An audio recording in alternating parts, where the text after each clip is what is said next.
Isabel Metcalf, please go ahead. We're ready to roll. Thank you. Okay. Welcome, bienvenue. My name is Isabel Metcalf, and I'm a founding member of the Pearson Center for Progressive Policy and a current member of the Advisory Committee. We are guests here today in the land of the Algonquin Nation. Please take a moment to reflect on the bounty of this area and be thankful for the gifts that we have received. Thank you. This afternoon, as we begin our celebrations for a very special holiday season, we're joined by one of Canada's greatest givers, Dr. Tom Jackson, coming to us from his current tour of Western Canada, just arrived home last night, including the Fraser River Valley, will share his views on the tragedy of 215, but his hopes and joys for the future. An actor, a singer, an activist, an entertainment legend, he will bring his unique perspective on Christmas and on Canada. Maybe Tom will sing for us. Let's give thanks for this remarkable work on the Huron Carol Christmas, raising over $230 million for food banks and disaster relief, his music and his perspective. Dr. Gahande Horn-Miller, Assistant Vice President of Indigenous Initiatives from Carleton University, and another important Indigenous leader, will try and glean from Tom his thoughts, his views, and his joys for this holiday season. Miigwech. Tom? Thank you, Isabel. It is first an honor, somewhat flattering, but also somewhat embarrassing to be thought of as all those wonderful things that you said. But one of the great things that we have discovered this year is what it has given us. We have a blank page. Mm-hmm. We have a canvas, and what are we going to paint? What are we going to say on that canvas? Became very important. And I talked to a group of students out in Newfoundland, and we concluded at the end of, there were 27 students, excuse me, and concluded that what was going to go on that canvas was love. Not the word, but the verb. And when we disengaged from the session, our commitment was to get on the phone, call somebody, let them know that we love them, and get them to do the same. So within 1 minute of the time that we finished, we had changed the world, because there were 27 people that were committed, and within a minute there were 54. And we did it again. So the verb became very important to us, and the canvas only had one word on it. Now there's another word that we need to employ this year, or should I say another verb, and that's joy. Because what we need as a human species is joy. And it's really important for us to share that with all of the people that we love and get them to do the same. Yeah. We have a word that we use in Gonyogeha in the Mohawk language, and it's gonongongwatsura. Gonongongwatsura, and it means the great big love. And I think that aptly describes exactly what's going on and all of the energies that we're putting forward as we are looking towards the future and our children. I think that's really important. You know, it's interesting to listen to you talk about putting into action love, right? And our languages, as you must know, that our languages, Indigenous languages, don't really have nouns. They're about action. And so it's when we describe something, it's not, a chair is not a chair, a house is not a house. It's really us in relationship to that thing, right? And that's how we describe these things. And so it's very interesting to hear you describe love and enacting that love. It's very much in line with how we see the world and how we interact with the world, which is always in relationship, right? Mhm. Going back over your career, if you could reflect on, that point in time, maybe perhaps when you're young, when you realized in what you were doing was about putting forward that love through your voice, through your acting, through your language, if that in fact is what you do. If I look back, I'm not sure that I answered that this is the answer to the question. Mm-hmm. Glean something out of this, but when I first became a performer, it was because somebody grabbed me by the back of the neck and said, "Mr. Jackson," well, they didn't call me Mr. Jackson back then. But Tom, why don't you do something else with your life? Because I was living on the street. I was 16 or 17, somewhere in there. Mm-hmm. And there was a guy by the name of Graham Jones. And he was a folk musician. He was working for the Friendship Center in Winnipeg, 376 Donald, as a matter of fact. And I convinced him that he could maybe teach me how to play guitar. And then he invited me one night to come and open for him and his group. I did. And there's a song called Homeward Bound by Simon and Garfunkel. There's one lyric that went, "Homeward bound, I wished I was." Right? So there I was. And it was that word "was" that changed my life. Because when I hit that word, the audience reacted. And this wasn't my audience, this was his audience. And they reacted. And I went, "Oh, isn't that interesting?" And then theater happened. I did a show called The Ecstasy of Rita Joe. And we were at the Vancouver East Cultural Center. And people threw rocks through the windows. And I went, "Oh, isn't that interesting?" The conclusion for me was that it was important, that it created change, that it made people react, that it gave them a voice, it gave us a voice and made others react. But the story was great. It was an awesome story, but it was a story about a native girl who comes to the city and gets caught up in what goes on on the street. So what was evident to me was that there was an opportunity to create change, and it changed me. It caused this leadership to happen, not knowing I was a leader, wasn't thinking I was a leader. I don't think necessarily today I'm a leader, but I know that people follow me. So as a leader, what's important to know is that you have to be careful where you're going, because if people are going to follow you, then you have to make sure that you're protecting them.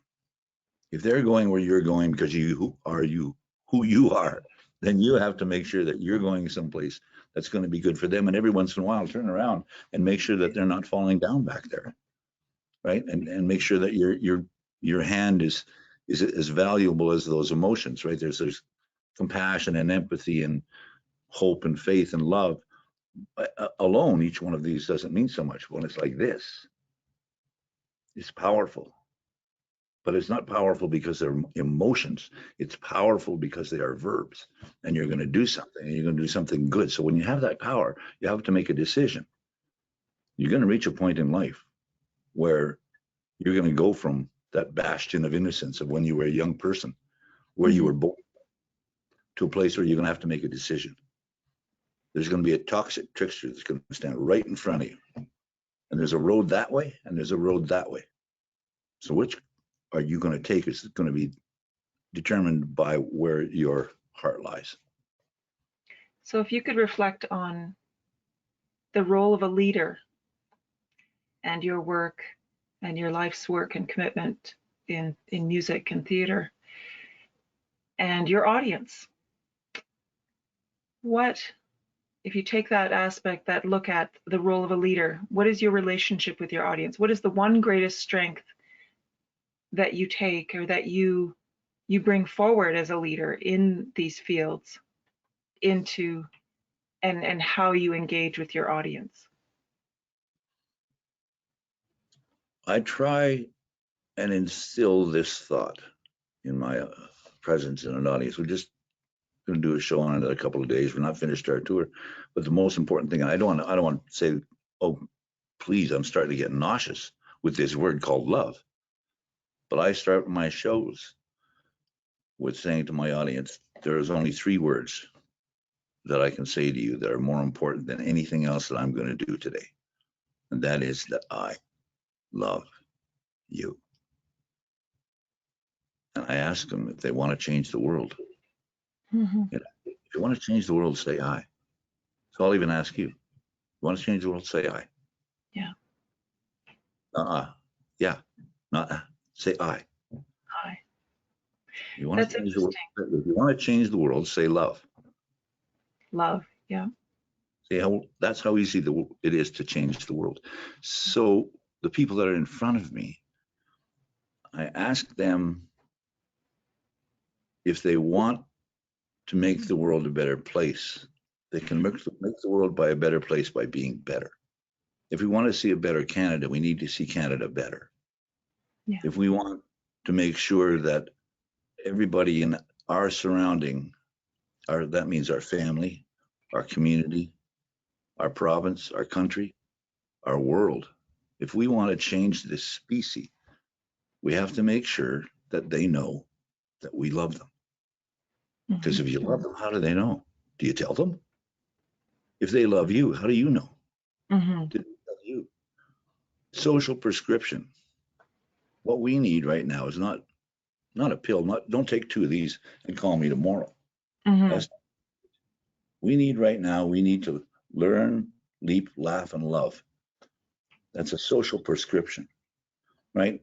If we leap, if we dance, Mm-hmm. we need to dance until we sweat. You know why? Because there's a toxic trickster that sits right here. And if we dance till we sweat, that toxic trickster is extricated and it's replaced with something else. It makes you not necessarily forgive and forget, but it allows you to forgive. Yeah. Right? We talk about truth and reconciliation a lot, right? Yeah. We need to forgive, and then we need to decide what we're going to do. That happened. Now what's going to happen?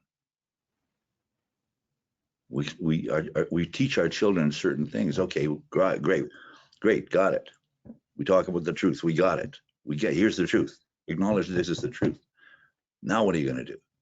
Now what are you going to teach your children? Yes. That's the magic of the tragic. What role do you think music and theater have in reconciliation, in moving that forward?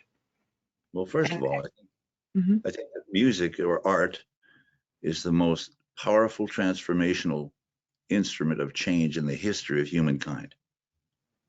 It's the most powerful instrument of change in the history of the humankind. So we have to acknowledge that for ourselves as artists and realize that we have a responsibility. What are you going to tell people? That's the role it plays. We write things, we paint things, people look at them and they listen to it. And we aspire to go deep inside of others, to touch them, to change them. And we have that opportunity. And now the opportunity is greater than it's ever been because the world is listening. There's a lens on Indigenous people. There's a lens that is world vision. And so we have to, take advantage of this moment of time. We'll probably never see it again. Mm. Knowledge is the economy of the future. Love is the economy of the future. Can I ask? Sorry, go ahead. It's priceless, but it loses its value if we don't share it. Sharing knowledge, sharing love. It's priceless, but it loses its value if you don't share it. Do you think that the crisis that we're facing in the world, climate change, essentially, the climate change crisis is part of the mechanisms opening up that lens on Indigenous people? Ask that question again. Do you think that climate change and the climate crisis that we are now experiencing, that everyone is experiencing together, Mhm. has opened up the lens to focus on Indigenous people and what we know and how In what part, we know. Yeah. in part, I found. Do you know that you have a little toe? You know your baby toe. Yeah. Do you know that you have one? See, I never think about my baby toe until I stub it, and then every time I move, I know I have a baby toe. Well, Mhm. that's kind of where we're at right now.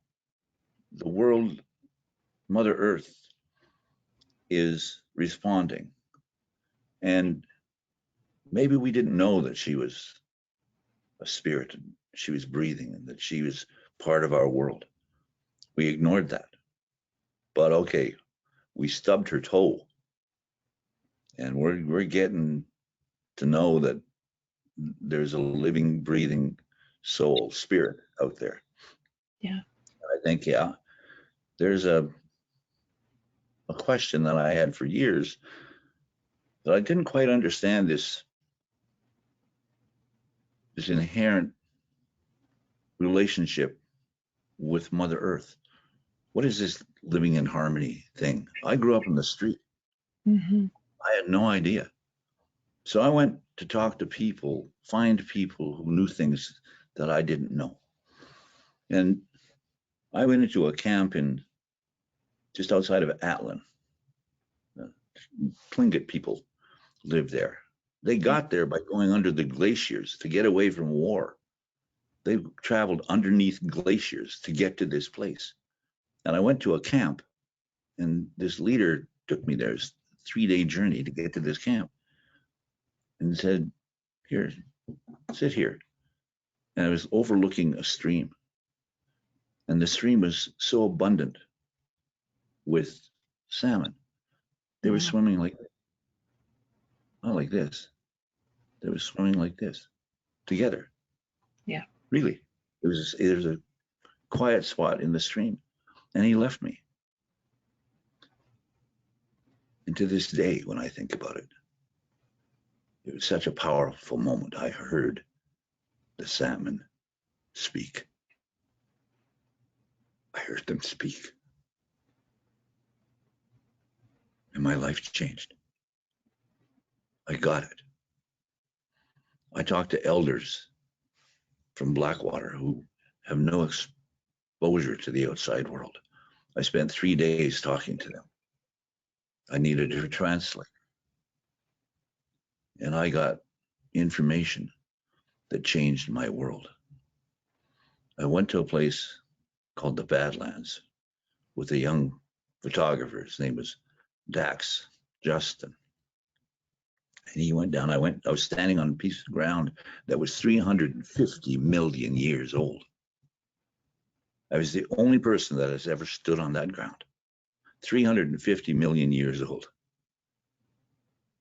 And Dax was standing next to me, and he got down and he took his camera and he took a picture of a cactus that was about this high. It had flowers on it and thorns, and Mhm. he showed me the picture. And I said, "What do you think of that, Dax?" And he said, "Well, it's pretty." I said, "Well, okay. I just want to tell you something. I want you to know that that cactus is my sister. And I want you to think for 4 seconds, not your whole life, 4 seconds, that I'm your brother."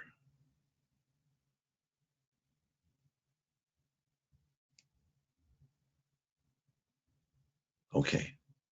So if I'm your brother and that cactus is my sister, how do you feel about that cactus now? You see, we have an opportunity to feel the soul, to allow it to come up through your feet, stand on ground. Doesn't matter where you are. It could be in your house. Stand with your feet on the ground and just concentrate on that feeling that comes up through your soul, through the soles of your feet, your legs, your core, and Mhm. into your heart. And then make sure that you have a Kleenex nearby because it's a powerful feeling. And if you're open to it, you'll be in touch with Mother Earth and you'll get it. Women are lucky that way. When we experience childbirth, that's when we feel it most clearly. Mm. Yeah. If you could think about your songs, which of your songs best incorporates what you just described of that relationship, that connection to Mother Earth? What song and what words would you say best encapsulate what that feeling is and what that connection is that you described? I have to go and look at my song list. Mm-hmm. But if I was wanting to describe to you this relationship, I'd have to refer back to the comment, if you want to see a better Canada, you have to see Canada better. Mm-hmm. You have to think of places like Old Crow, Mayo, Pelly Crossing, Whitehorse, Kispiox, the hiding place, Mm-hmm. Kainai, the blood reserve. Think about the TP circles in Saskatchewan and how when you walk on them, they're so dry in the summertime, it feels like you're walking on snow. Yeah. And then you go to maybe Boissevain in Manitoba, you go through Sioux Valley on your way to Boissevain and the Boissevain Fair, where they have a turtle derby. And maybe maybe jump over to Quebec and meet with Chief Billy and go goose hunting. Go to Labrador, go to Newfoundland and meet Sarah and Aidan Flynn, and they'll teach you how to watch your bobber. They'll talk about the bugs what walks on the bottom of the ocean. We know them as lobsters. Go to Mabu in Cape Breton. Everybody in Mabu plays and sings. The last name is Rankin. And maybe go back to Ottawa and look at all the maple leafs. Mm-hmm. Think about the fact that we don't always get along with our brothers and sisters. Mm-hmm. But when it's their birthday, we celebrate it. When it's holiday season, we celebrate it. And then we remember that that maple leaf is our sister. So we have to think about, okay, does that make you want to sing? Some people it doesn't. My brother Bernie lives in St. Malo in Manitoba. He sings this song. He goes, "Oh Canada, your home's on native land." I've heard that lots.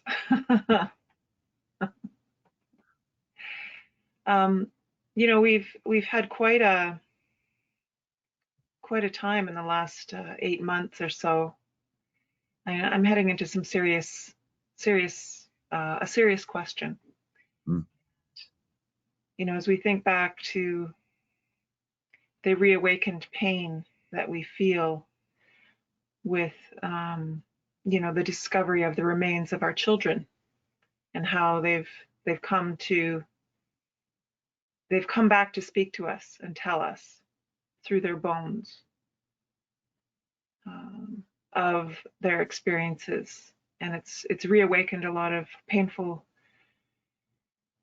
memories for all of us as mothers and aunties and grandmothers and uncles and grandparents and people of this land. And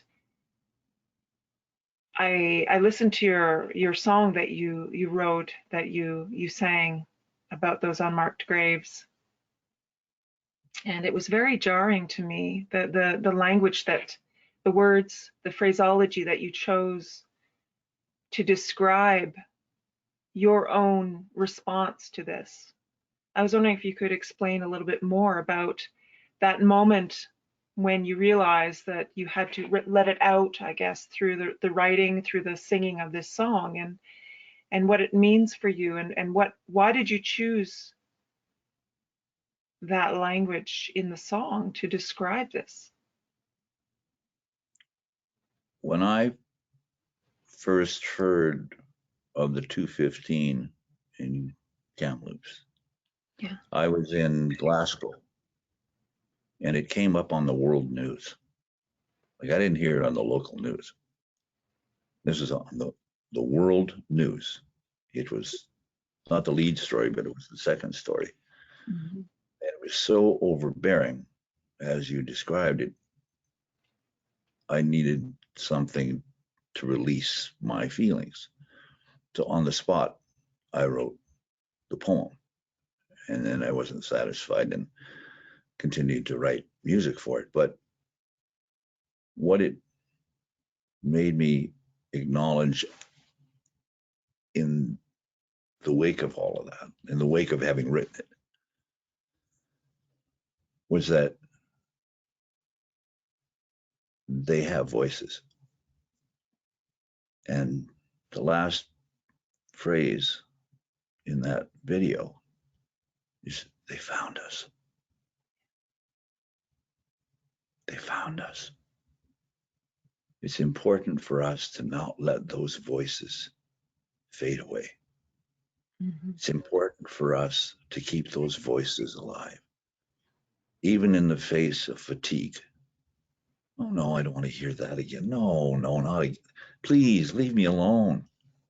Mm-mm. That's not what this is about. This is about keeping those voices alive, because what that did is it was like a landslide or a snowball or a snowman, right? You make a snowball, it starts this big and you roll it down the hill and it gets bigger and bigger and bigger and bigger. We have to keep that momentum because it's created a world focus. And I think that we need to leverage this moment and make sure that all of those important messages that we were taught, that we share those, right? That we use art, as it were, films, songs, paintings, as we talked about, use those moments and honestly, we need not make things up. It's a lot has happened since then. Mm-hmm. What did I see last night? I saw something last night. Can't remember, but something had changed. Oh, I know what it was. It was that the archives, the Canadian archives, relative to residential schools, all those files, 12,000 volumes of files or something, are now being released, which they were held and kept under wraps. But as of yesterday, those files are being released. And that's because of 215. Mm-hmm. Right? That's what I call it. I call it 215. Yeah. So because of those lost souls, their voice is being heard and has been heard and will continue to be heard as long as we keep speaking. What else have you done to forward that and keep their voice alive and keep their voice strong? I've got a number of projects. Mm-hmm. I've got a film script in the works. So sometime between now and late spring, we're going to start shooting a film called 215. And it's the story, it's a fictitious story based on true fact. It's how did we get to that moment that we discovered these 215 unmarked graves? What brought us to that moment? Because we're watching the rest unfold, right? We're watching it. You can watch that. So that's a daily episode. But how did we get to that point? Mm-hmm. What caused that to actually happen? So that's what this film is about. And as you work on this, what is it doing for you as an artist and in your daily life? What kind of an impact has this had on you personally, if you don't mind me asking? It goes from the weight to the elevation.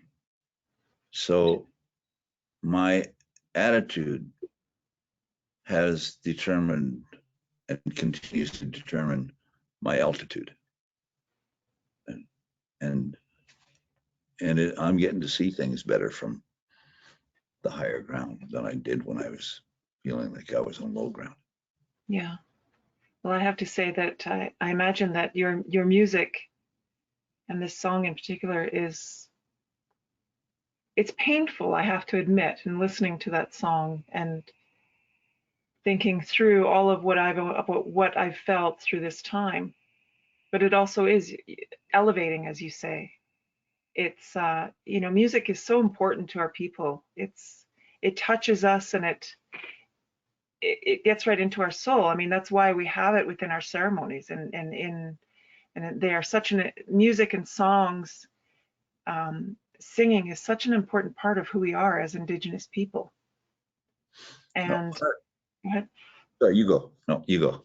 oh no, I was just going to say, to be able to use your voice as a way to elevate this issue, elevate us as human beings, but also touch us and awaken that part of our soul.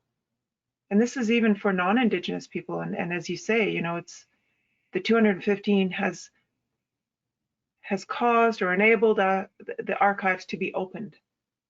Mm-hmm. In some way it touched someone or a group of people that allowed for this to happen, right? And I think, as I think about my question to you earlier about what role does music or theater have to play in reconciliation, I think this is a really good example of it. I think art saves lives. Mm.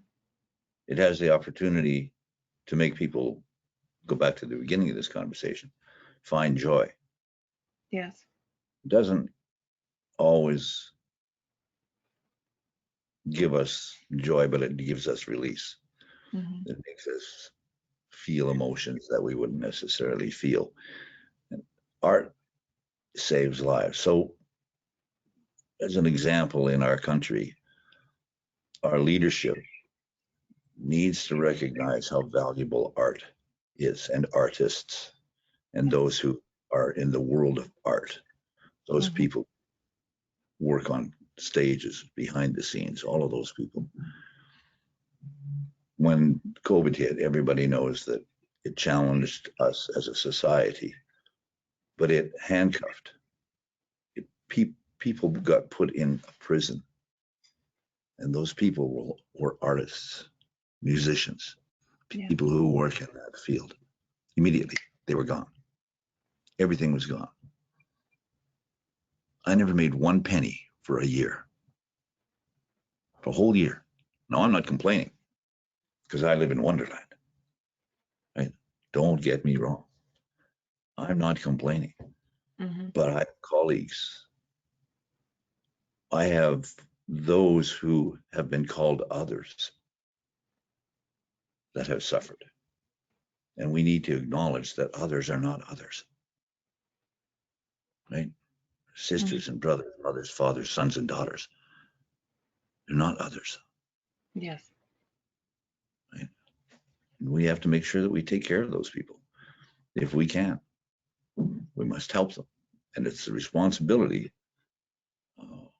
of our society to take care of those who can't take care of themselves, Mm-hmm. to harvest for those who can't harvest, to help others by helping yourself.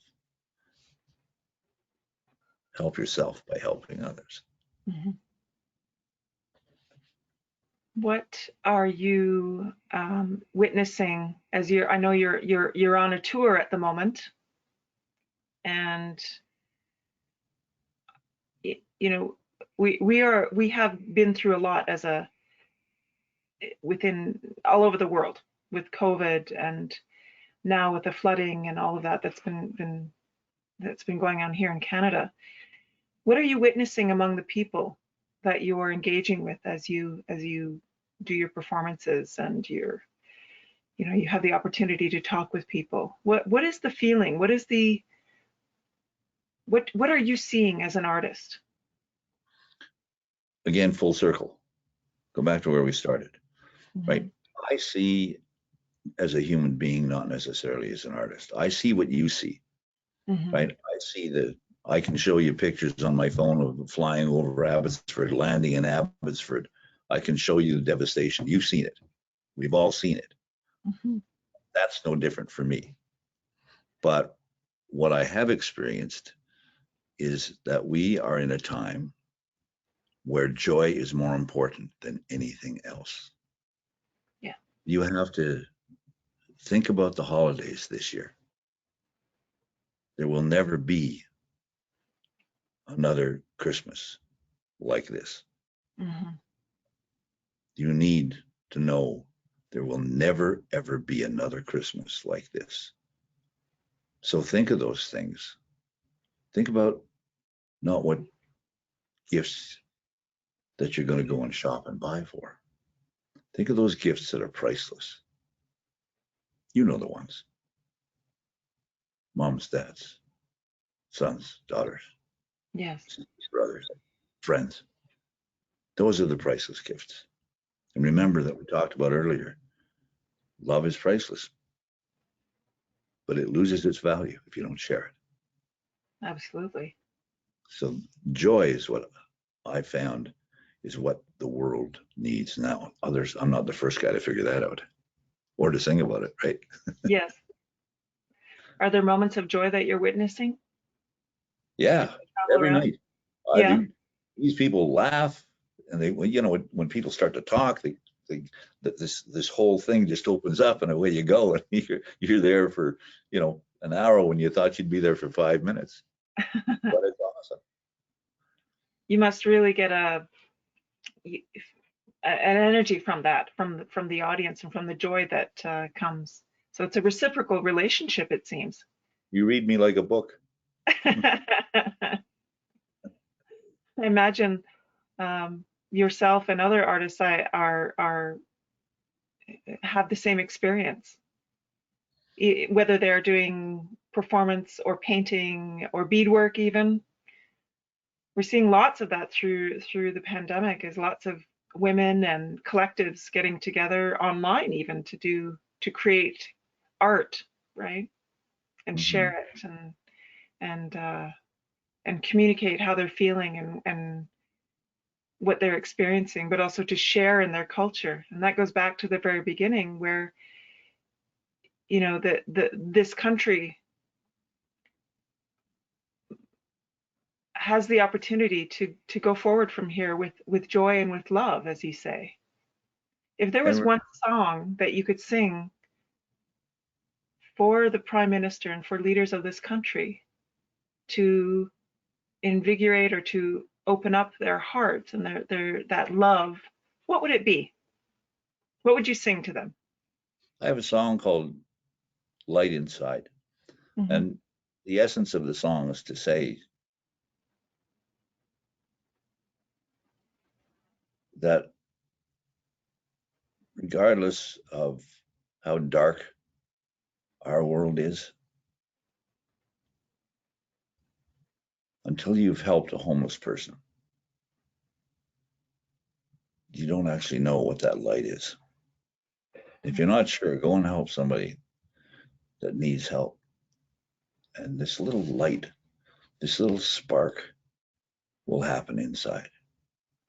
And maybe to a flame, maybe to a fire, maybe to an inferno, maybe to a fury.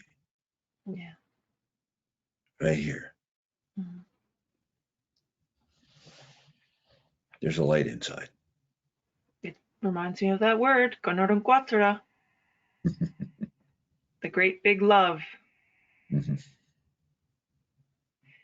Is there, what other kind of projects are you working on? If I'll just end with one question, so that the audience can look for it and be anticipating it and waiting for it. And There are a couple of things that are worth mentioning. One of them, I'm working on a project called The Bear and the Wild Rose. And it's a series, it's 4 shows that are going to be up on YouTube. I'm working with the Calgary Philharmonic Orchestra. And each one of these pieces, and they're 35 to 40 minutes long, features an Indigenous symphonic composer. But the storylines, it has stories in it, it has dance in it, it has art in it. But the stories, one show is about home, one show is about magic, dreams, one show is about resilience.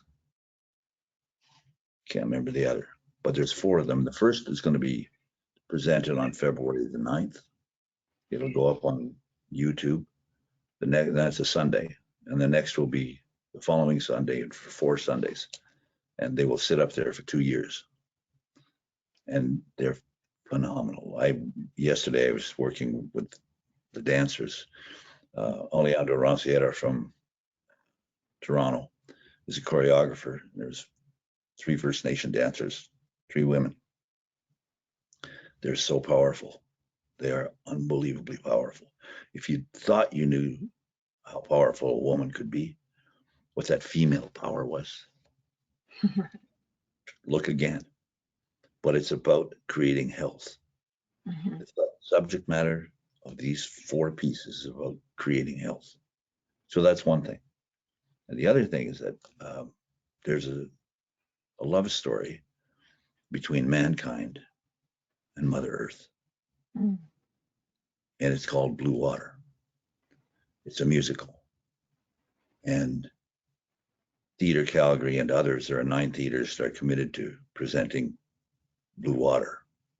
Wow. That's a full-blown musical. And we have a world tour planned for Blue Water. So there's 2 relatively significant and timely things. One about creating health, and the other one is about the environment. It's about this relationship between humans and the earth.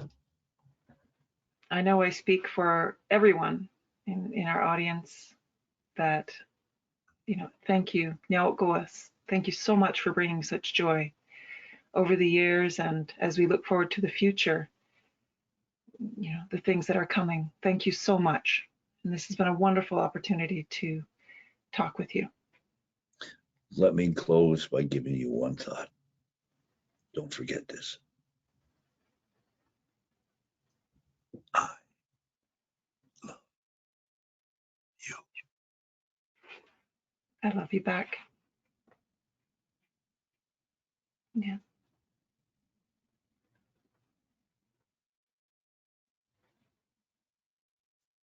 Should I go and finish my smoothie now? Andrew, we can't hear you.